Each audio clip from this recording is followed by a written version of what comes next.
বন্ধুরা, আমি তোমাদের কাছে একটা নতুন রেসিপি নিয়ে এসেছি কাস্টার্ড পাউডার আর ফল দিয়ে। দেখো কাস্টার্ড পাউডার ফল দিয়ে রেসিপিটা আমার কি লাগছে। দেখো আমি এখানে আঙ্গুর নিয়েছি, ছোট ছোট করে কেটে নিয়েছি। এখানে চেরি আছে, এখানে সাদা আঙ্গুর আছে, এখানে পেয়ারা রয়েছে, এখানে আপেল কুচি করে নিয়েছি, এখানে বেদানা আছে, এখানে খেজুরকে ছোট ছোট করে কেটে নিয়েছি, আর এখানে মিল্ক মেড আছে, আর এখানে কাস্টার্ড পাউডার আছে। কড়াইয়ে দেখো দুধ আমি গরম বসিয়েছি, আর এই বাটিতে দুধ রয়েছে। এবার আমি 1 চামচ কাস্টার্ড পাউডার দিয়ে দিচ্ছি।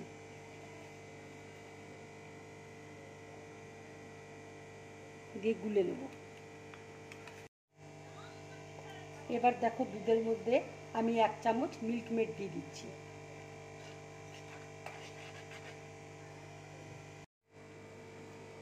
এবার দেখো দুধের মধ্যে আমি কাস্টার্ড পাউডারটা দিয়ে দিলাম।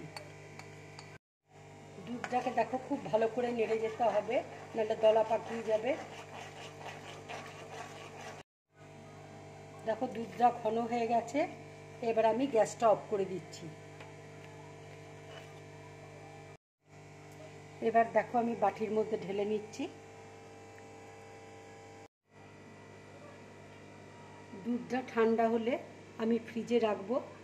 তা ফ্রিজ থেকে বার করে আমি ফলগুলো সব দুধের মধ্যে দেখো দিয়ে দেবো। দেখো আমি কাস্টার্ডটা ফ্রিজ থেকে বার করলাম। দেখো পুরো ঠান্ডা হয়ে গেছে। এবার আমি গ্লাসের মধ্যে ঢেলে নেব।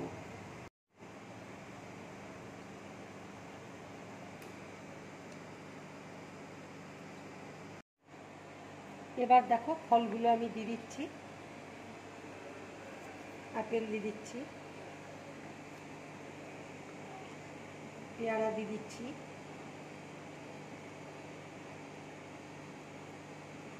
খেজুর দিয়ে দিচ্ছি,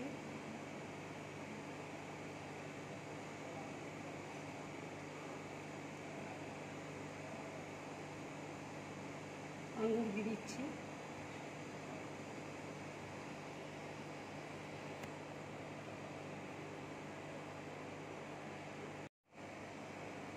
এই কাস্টার্ডে আমি যেহেতু মিল্ক মেড দিয়েছি সেই জন্য আমি চিনি দিইনি, কেন মিল্ক মেডে এমনি মিষ্টি থাকে, চিনি দেওয়া থাকে। এবার আমি আঙুর দিয়ে দিচ্ছি।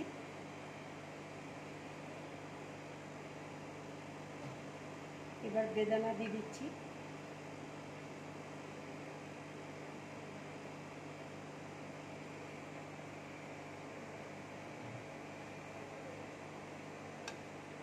চেরি দিয়ে দিলাম।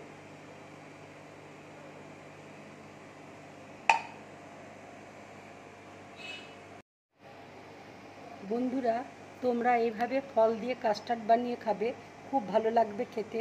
যদি আমার এই রেসিপিটা তোমাদের ভালো লাগে তাহলে লাইক করবে, শেয়ার করবে, আর ড্রিম ব্লগ চ্যানেলটাকে সাবস্ক্রাইব করবে। নমস্কার।